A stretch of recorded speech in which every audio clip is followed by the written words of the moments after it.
Jai Baba. Nothing is real but God. Nothing matters but love for God. God is the only reality. All else that seems real is illusory. God and I are one. Meher Baba. Avatar Meher Baba ki Jai. Jai Baba to all of you, and thanks to beloved Baba to allow us to meet in his love, in his remembrance. Today we are reading a book. It's a very splendid book called The Silent Teachings of Meher Baba. The Silent Teachings of Meher Baba. I don't know why it hasn't become so popular. There are very beautiful discourses which are normally not to be seen elsewhere. And as I said, as always, I would be only selective in reading out the discourses. So today we are reading Maya. We are reading Maya. Now we've been using this word Maya for a long time, long time. So I'm just saying a statement, and I want you to raise your hands if you agree with me. And Rakesh will count the numbers and just give me a feedback. So all of us know that Maya is illusion, right? Anybody saying right? Raise your hands. Correct. So raise your Maya is illusion. All right. Number two, Maya is ignorance. Anybody who feels Maya is ignorance, raise the hand. Okay. Then there may be somebody feeling, anyway, these two are sufficient to prove us wrong when we read this. So we've all been under this impression. There are some mics open as yet. Sham Sundar, Kunda, Yakunda is done. Please, we've all been under the impression, most of us, if not all, that Maya is illusion, that Maya is ignorance, but we are wrong in that assumption. So now let us do a little in-depth of what Maya really is. The very meaning of the word Maya means that the one which creates, it creates. In other words, Maya is the creator of illusion. Maya is not illusion. Maya is the principle of illusion, the principle of ignorance. Maya is that which creates illusion. So Maya is not illusion, Maya is not ignorance. We'll read through the passage and we'll see what Baba has to say, and then we'll have an interactive session. All right, go ahead. Maya, creator of illusion. All human beings, whether they are conscious of it or not, want to realize the ultimate truth. But truth cannot be known and realized as truth unless ignorance is known and realized as ignorance. It is therefore of vital importance that man understand Maya, the principle of ignorance in creation. To understand Maya is to know half the truth of the universe. It is imperatively necessary for man to know what is false, for unless he knows it, he cannot get rid of it, and rid himself of it he must, if he is to achieve spiritual redemption. So here there's another message which goes on to say, knowing the false as false is knowing the truth. So here Baba is saying that forget about the aspect of reaching the truth. At least first you know what is Maya, and then you renounced Maya, automatically you will know the truth because you are the truth. Another beautiful one from Baba is, words to the effect I would say, is that, that when real light appears, this darkness which you think is light disappears. I'll repeat. When real light appears, this darkness which you think is light disappears. In other words, when real truth appears, this falseness which you think is truth disappears. In other words, Iraj would always say, that forget about searching for God. Books and books and books have been written on how to find God. It is very difficult to find God. Why? Because you are searching for something which you have never lost. So Baba says, instead of searching and trying to find God, it is easier to lose yourself. And when Baba says lose yourself, it means lose your false self. In other words, we need to practice the art of neti neti. In our arti also we sing neti neti Veda Pugare Mahima Tori Apar. Neti neti would mean not this, not that. I am not this, I am not that. Towards that effect, Baba had given a very beautiful prayer, and I've been repeating it on this forum, which goes on: I am not the body, I am not the mind, I am not this, I am not that, I am nothing but a living lie of that truth. That is me. And unless the lie is dead, the truth cannot be. So, here the importance given is first find out what is the lie about you, what is the falsity about you, and once you realize the falsity as falsity, automatically you will know the truth.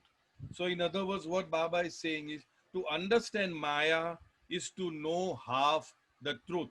You will know half the truth once you understand what is Maya. We'll go on with the reading. It's okay. Huh? Yeah.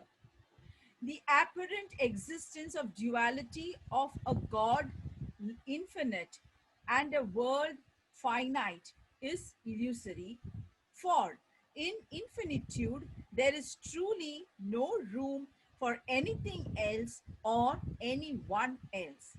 How then does the false world of finite phenomena come into existence?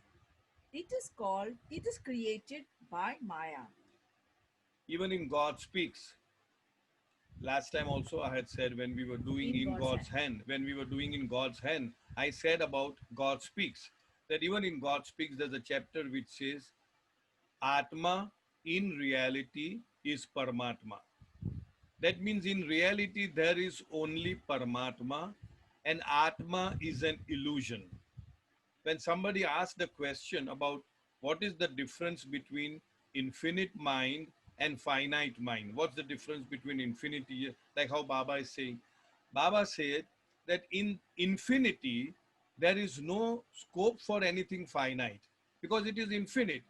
We are talking as if infinite and finite are two different things.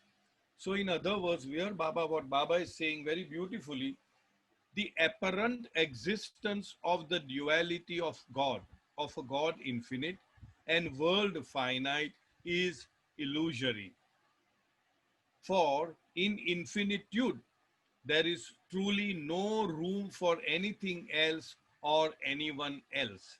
The moment we say God is infinite, that means there is nothing, absolutely nothing outside that infinity. If there is even a minute pinpoint outside infinity, then at once that infinity becomes finite because there is something over and above and outside of infinity, which is not the case. Baba says it is all encompassing, it is everywhere. There is not a place, not a spot, not a pinpoint where infinity or God or unlimitedness is not there. So here Baba says, how then does the false world of finite phenomena come into existence? How can we say that that the world is finite and God is infinite? That Baba says, Baba answers his own question. It is created by Maya. In other words, all that we perceive, all that we can think about, all that we can speak about, all that we can feel about is illusion, is the creation of Maya. So that is what Baba is trying to say. And somewhere else, elsewhere, Baba had said, except for the experience of the I am God state, all other experiences are in the domain of illusion. Even the experience of the peer of the sixth plane of consciousness, where the peer is able to see and perceive God in everyone and everything, even that experience falls short of the truth. In other words, there is only one truth, there is only Advaita, there is only oneness. Anything other than that is in the domain of illusion, which is a creation of Maya.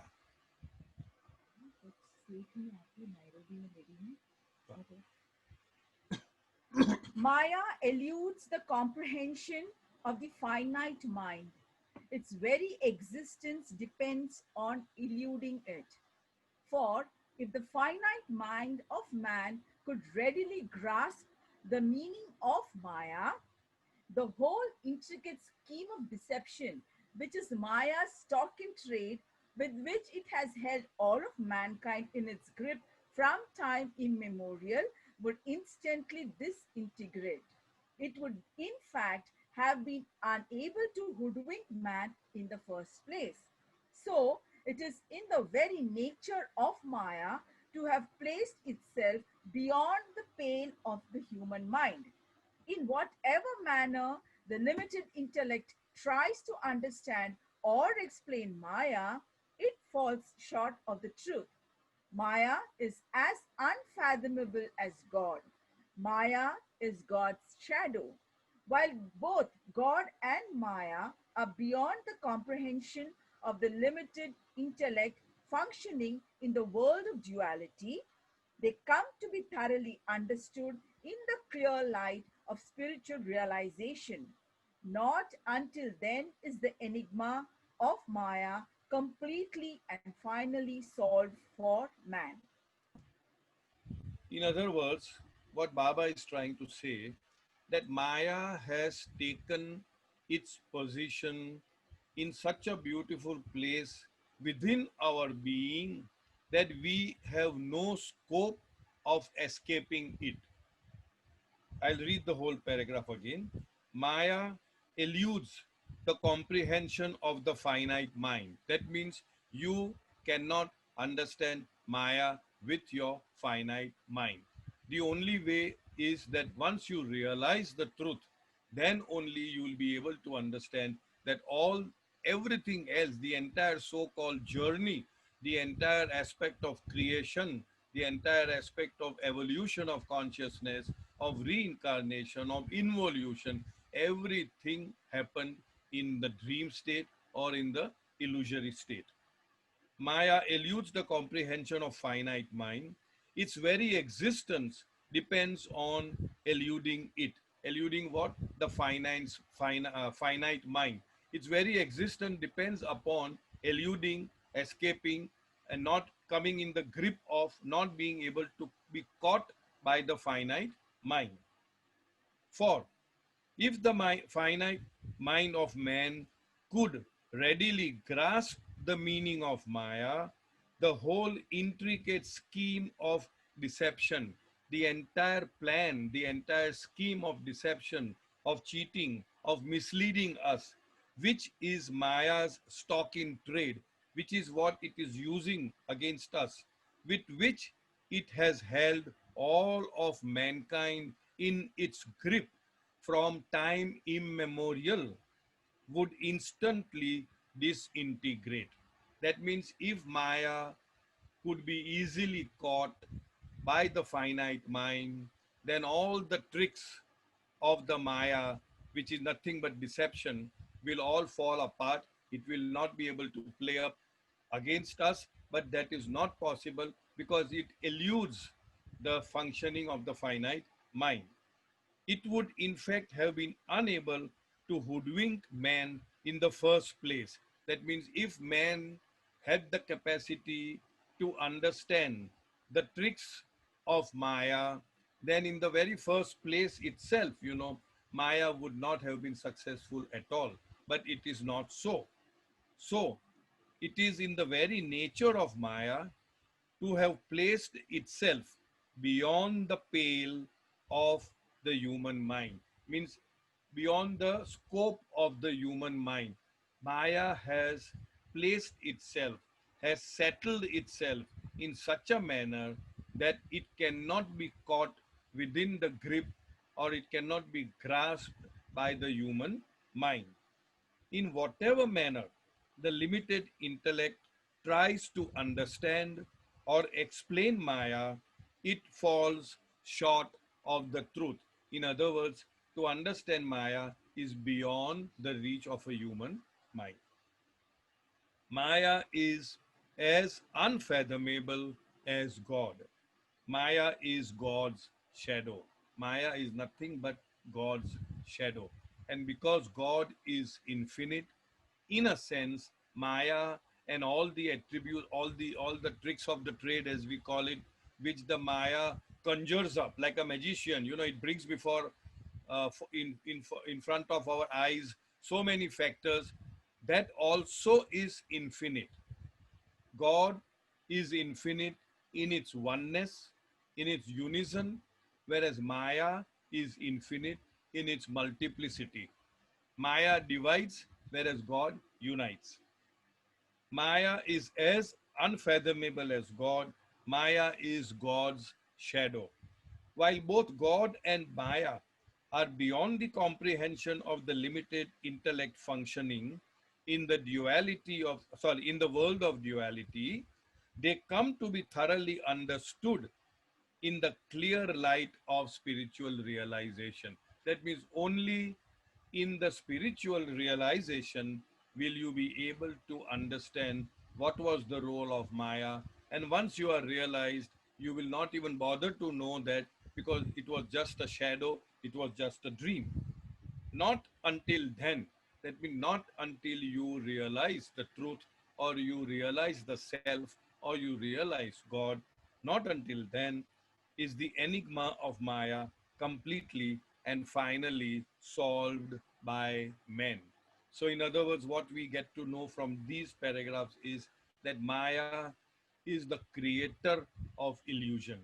Now, I would like to tell one story which I have heard Erach speak in the Manli Hall, Merazad Manli Hall. And obviously, Erach said that this is what Baba said to the Manli. So he says that once we were all sitting before Baba, and he was trying to explain what Maya is. And as we all say, Maya is illusion, Maya is ignorant. And Baba said, no, Maya is not illusion. Maya is that which creates illusion. And to bring home this point, what Baba said, there was a carpet on the floor, a rug, you may say, a tapestry with beautiful, image of a desert, and in that there is a camel, and on the camel there is a man riding the camel, and far off there are mountains, and then there is sky, and that was all that on the tapestry. Sun was a second sun rising. No, no, I don't know. Anyway. So it was okay. Soumya wants me to put the sun also, setting sun or rising sun. So let us put the sun also. It was all there. Now Baba is asking the Manli, what do you see? What do you see? And everybody said the same thing. We see this. And Baba said, oh, you see that? Do you see that? Okay. Then Baba asks one of them, perhaps Iraj, perhaps anybody else, to cut the last end of the thread of that tapestry. We all know that when there's an embroidery or a tapestry or something, there's a thread weaving through. And to cut the thread, and asked that person to pull the thread. So as the person kept on pulling the thread, what happened was the sky that was there in the tapestry, it vanished. Then the man's head went off. Then the man's torso went off. Then the camel's head and the camel's body and the camel's leg and the sand and everything just went off because the thread is being pulled. And ultimately, what was left was nothing but a heap of that thread or string or whatever the heap. Then Baba explains that what you saw was the creation of Maya. It was an illusion. And what is the reality is this bundle of thread. So the bundle of thread was the reality, is the reality, and what it was woven into something, and you saw that that is an illusion. That was the example which Eros narrated. So in other words, we are seeing all these things around us. So many things. The computer is there, laptop is there, phone is there, everything. But science has now proved that there is no such thing as matter. They have actually, it has gone to that stage, science has advanced, where they say when they trace back that matter, and that is nothing but a compressed energy, and that energy and energy coming from what, from an atom. And when the atom is, in other words, they have come to I don't have those readings right now. They have come to the conclusion that everything originated from the nothing. We did that yesterday in God's hand. Everything that means in reality, there is no such thing.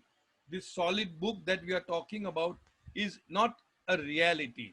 It is made out of something and then energy, and then if you cut down. So that is what perhaps Baba is trying to say, that everything that we see around us is nothing but an illusion. It is not a reality. We may experience that as reality, as the Manli experienced that rug as a reality, but in truth, it was just a bundle of strings or rope or whatever that you call it. So now, reading further, Maya itself is not illusion, it is the creator of illusion. I would like you to repeat this. Maya itself is not illusion. So many people raised the hands when I said Maya is illusion. Maya itself is not illusion. Maya is the creator of illusion. Maya is not false, it is that which creates false impressions.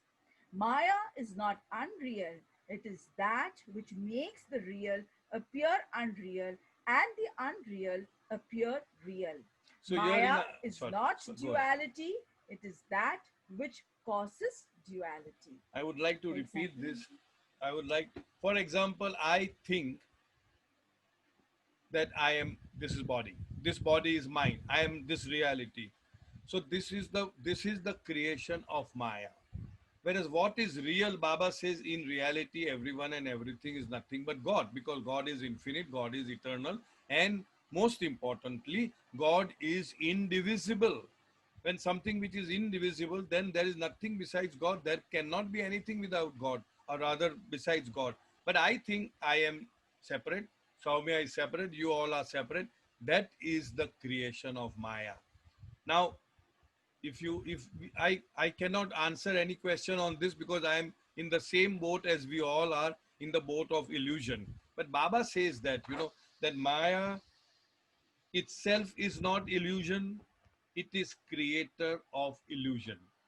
Maya is not false, it is that which creates false impressions. Maya is not unreal, it is that which makes the real appear unreal and the unreal appear real. Maya is not duality, it is that which causes duality. So, in other words, Maya is the principle of ignorance. Another beautiful example that Baba had given, uh, that of, there's a dark room, and in that dark room there is a rope just lying around, and you are told that this particular place is abound with snakes, let's say, for example. And when you open the door, it is dark, you see a rope lying over there, and you get an impression that it is a snake. It creates an impression that it's a snake. And the moment you feel, oh my God, it's a snake, you are threatened, you perspire, you feel afraid, you whatever, your legs shake, whatever it is. So that means the rope can never do such a thing to you. But that means it created an impression in my mind that this is a snake. And that is what created the reaction within me.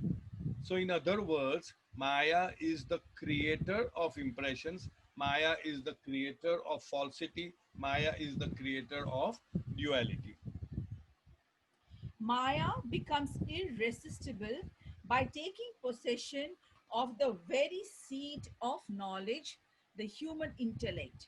Maya is difficult to surmount because, under its sway, the intellect so dear to man creates and upholds false beliefs and illusions with insidious logic that, on the surface, seems the last word in wisdom. The intellect that functions in freedom prepares the way and assists the aspirant in the realization of the divine truth. But the intellect that is a slave to Maya concentrates all its vast capacity and cunning on preventing true understanding. Maya's job is to keep us away from truth, to keep us away from truth. And how beautifully, why? Soumya is asking why. Because that is the job. That is the job of Maya. It is doing its job. It is in Dharma. Dharma means what? Dharma means something that does its duty. It is Maya's duty to hoodwink us, and it has been very successful from eons. I'm not talking about thousands of years or millions of years. It has been doing that, and it has now become so invincible, except when we become slaves at the feet of the perfect master, at the feet of Baba, who's the eternal living perfect master, and really start dying to our false selves. I am not this, I am not that. Only then perhaps there is some way out. So here, now reading this, Maya becomes irresistible. Why? By taking possession. See how beautiful it is, like how today's politics happen. You take possession, war is happening, let's say, not happening, but going on between, let's say, China and India, something is happening, in Ladakh and other places. They want to acquire or take possession of some strategic points so that from that strategic points it is easy to capture the other things. In Shivaji's time also they used to do that. They would capture a particular fort, and from that, so in the same way, Maya has captured the most strategic position within us. And what is that? The human intellect. It has captured that. So now when the human intellect itself is under the hands of Maya, then intellect will behave as if I know everything. It cannot be true because Maya is prompting the intellect. We'll just read this and then try to understand it as best as we can within our limited understanding. Maya becomes irresistible by taking possession of the very seat of knowledge, that is the human intellect. We all know that the human intellect is only destined for human beings. Intellect is not there in the animal kingdom, and below that they call it instinct. Baba calls it instinct. It is only in the human beings that the intellect dawns. It is only in the human beings that all the three bodies are complete, the gross, subtle, and the mental. So intellect, we think we are very, very intellectual, we are intelligent, and we give a lot of importance to intellect. But beyond intellect, there are so many other levels of consciousness, so many other levels. For example, inspiration, intuition, insight, illumination, realization. So there are so many factors, but we just cling on to intellect as if the intellect is the be all and end all of our being. So Maya has now captured that fort, which is called the human intellect. Maya is difficult to surmount because under its sway, under its pressure, under its grip, the intellect, so dear to man, creates and upholds false beliefs and illusions with insidious logic, insidious logic that on the surface seems the last word in wisdom. If somebody were to ask me, my intellect would say, I am a man. There's no way in which I will say I am not a man or I am an animal or I am a woman. No, because my intellect has crystallized this thought that I am a man. But from the standpoint of truth, that is not the truth. So you see, what Baba is trying to say is that intellect has captured, Maya has captured the intellect, and that is intellect means the last word of wisdom. There is no question of challenging the intellect, because I feel that I am very intellectual, but I do not realize that I am under the grip of Maya. The intellect that functions in freedom, that means that intellect which at somewhere else Baba has given the word creativity. Baba has given the word that you must not take things for granted. You must question whatever is, you must be creative, you must search creatively, you must question. For example, especially in terms of rites, rituals and ceremonies that we function, question why you are doing this, what is the purpose of doing it, and all that. So in the same way, if your intellect functions in freedom, then Baba says it prepares the way and assists the aspirant in the realization of the truth, divine truth. In other words, Baba says, do not take things for granted. You question, you search, you research, you go deep within yourself. Like Baba says, so many, you think that you are a body, but when you are asleep, you are there, but the body is not there. So you think you are the body, but your hand is chopped off, but still you are there. Your leg is chopped off, still you are there. So in other words, you are not the body. When you are sleeping, you don't have the sense of the body. When you are in sound sleep, of course, in dream state, you do function of the mind goes on. But in sound sleep, you are in a state of nothingness, isn't it? And yet you are there. So actually, in truth or in reality, you are that. You have to experience that I am that real nothing. And the moment we consciously experience, mind you, I'm digressing a little bit, in our sound sleep state, which is deep sleep state, not the dream state, not the false awake state, which we all are now, in the sound sleep state. That is the state when we are all one with God. We are actually one with God in the Paratpar Par Brahma state, or in the beyond state of God. Now, if we are conscious in that state, which we are not, we are unconscious. But if we are conscious in that state, then Baba says that that is God realization. Rachana, your mic is on, dear. Rachana, thank you. So here what Baba is saying is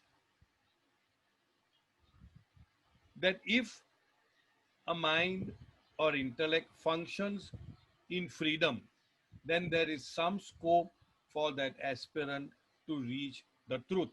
But the intellect that is a slave to Maya concentrates all its vast capacity and cunning on preventing true understanding.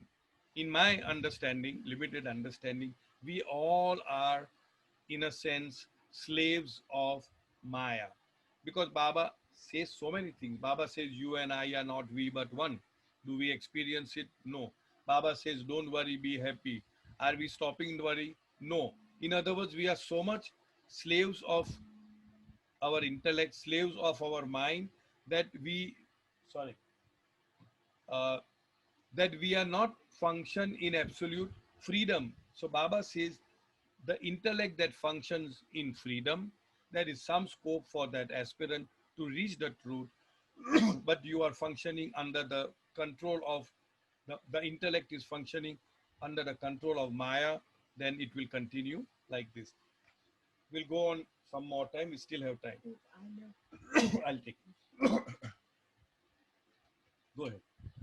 Falsehood consists in taking the true as being false or the false as being true.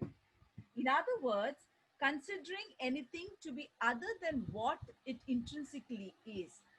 Mistakes in valuation can be committed in three ways: taking as important that which is unimportant, taking as unimportant that which is important, and attributing to something an importance that is other than its true significance.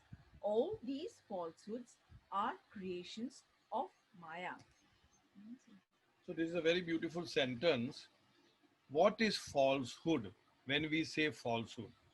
Falsehood consists in taking the true as being false or the false as being true.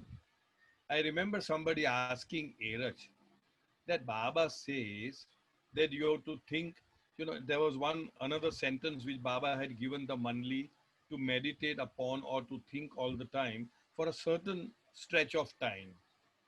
And the sentence was, God is infinite. Sorry, okay, I think it is the same. I have words to the effect. Let me be a little. Uh, God is infinite.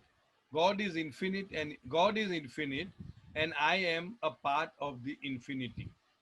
I am not very sure, but I think it is the same sentence that God is infinite, and I am a part of the infinite, and keep on repeating that. And then after some time, Baba did tell them, henceforth now you don't have to repeat that or you don't have to meditate on that. In other words, are we experiencing, forget about experiencing ourselves as God.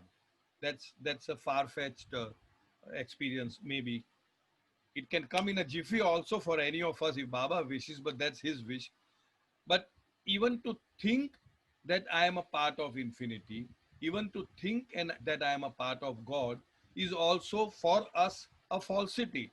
So when somebody asked Erach, that how can I hoodwink myself into thinking that I am God or I am a part of God when I know that I am this body? So that was a very legitimate question somebody asked Erach. And again, beautifully, I would say equally legitimate or more legitimate answer which Erach gave was that the fact of the matter is that you are God, but you are hoodwink. The word used was hoodwink. He said, how can I hoodwink myself into thinking that I am God when I know that I am a man, I am so and so? And Eraj beautifully said that in truth or in reality, you are hoodwinking yourself by thinking that you are this man, whereas in reality, you are God. So in other words, here, what is the falsity? What does falseness lies? Baba says falsehood consists in taking the true to be false or the false to be true. When something is false, for example, my body is false. Definitely, everybody's body is false. But I take it to be the truth. Sorry. When I'm thinking about I am always referring to this body, which is false. So that is the meaning of falsehood. And we all are living in falsehood in that sense. Considering anything to be other than what it intrinsically is. Intrinsically means in its essence, in its astitva, in its beingness, in its isness, what is. Intrinsically, that is. So, taking that to be anything other than what it intrinsically is also constitutes falsehood. Then mistakes in valuation can be committed in three ways. Mistakes in valuation means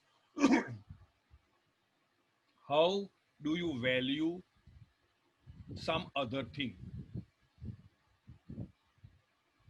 It's very interesting that the value of anything is the value that we attribute to that thing. I'll repeat. The value of anything is the value that we attribute to anything. I remember an instance when in our center, we have Baba's holy sandals and Baba's sadra and coat and all that. And we wanted to insure it. How do you value it?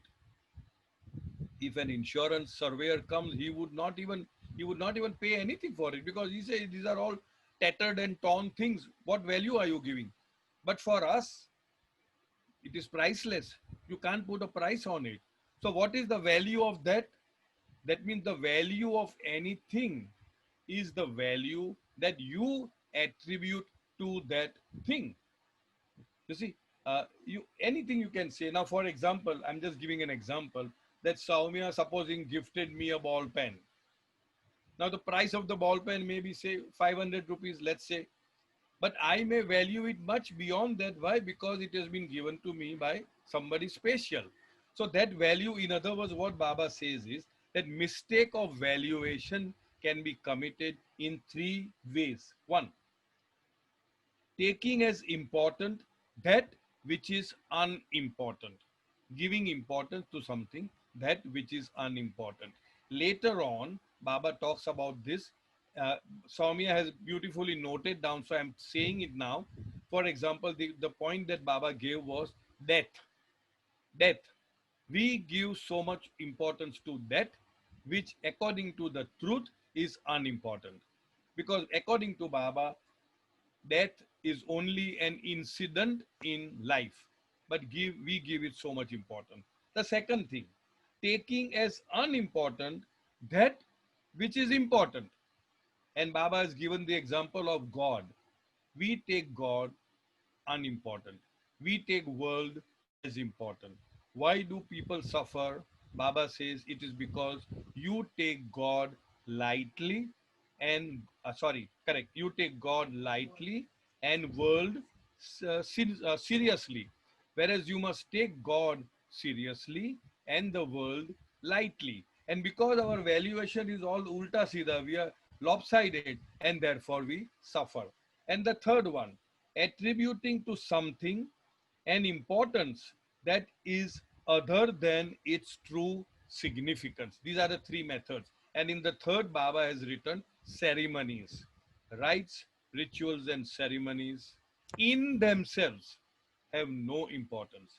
But when you do it with your heart in it, with some feelings in it, then it does have, there is a relative importance to it. That's all. Beyond that, no importance. So there are three methods or three ways in which there can be what is known as falsehood.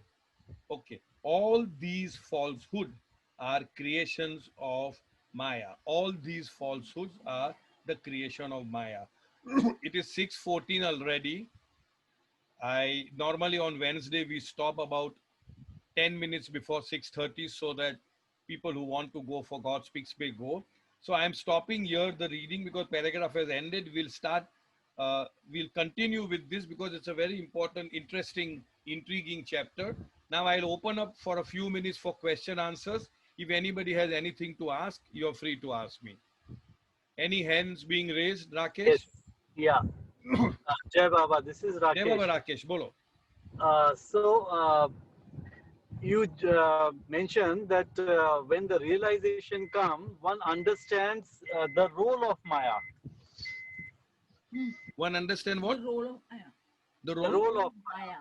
No, Yeah, one understand that the Maya never exists. It's a shadow. of right, right, It's right. a shadow. It's a dream. It's a non-existing thing. But it is we, because of our, because of our, we trapped in illusion. We think it's a big thing. this is See, once realization. realization comes, everything just falls apart. Nothing creates any importance. Only when you are God realized, and when you are destined to sort of, get back your consciousness of the mental, subtle, and gross world. And then when you are there for duty towards humanity and towards creation like a perfect master or a Sadguru, it is then that you will once again experience illusion or Maya, but you will know Maya as Maya. It will not catch you. It won't be able to hold you. You will know that it is just a shadow, it's just nothing. Got it? Yeah, yeah. Just I want to know that what was the purpose of Maya? Why was it created? Why was it necessary? What's the It thing is that it just, is see, serving? basically, knowing the false as false is knowing the truth. There cannot be light without darkness. In order to experience light, you need darkness.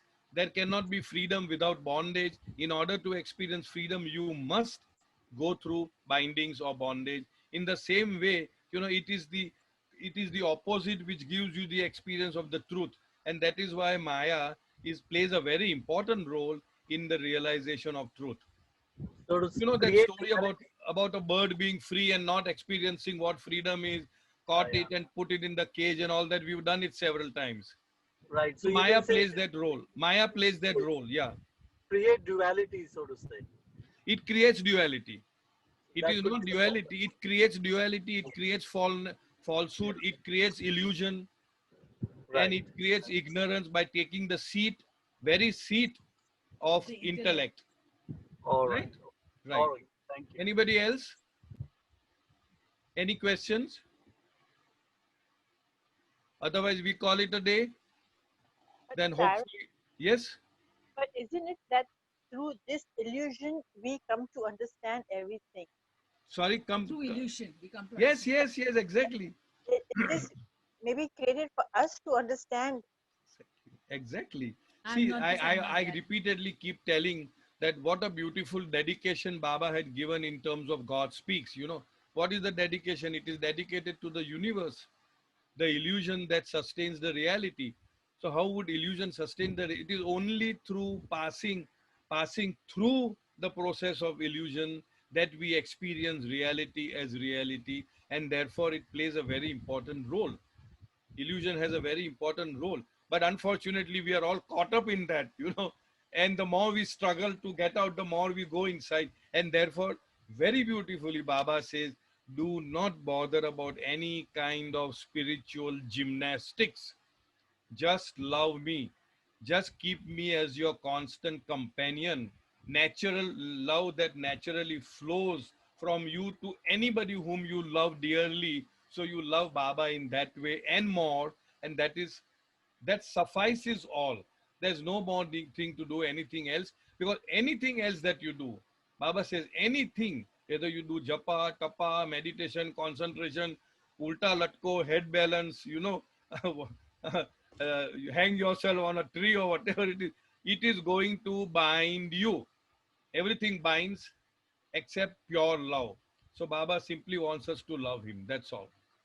Okay. Anybody else? Anything else? Okay, I it's got already. Sorry. Sorry. Who's this? Oh, yes. Honey Bunny I, from New I, York. I, I didn't get your name, sir. Honey Bunny from New York. Honey, Okay, okay, honey okay, bunny okay. from New York. Okay, okay. Okay, honey. Nice having you in the forum. Yeah.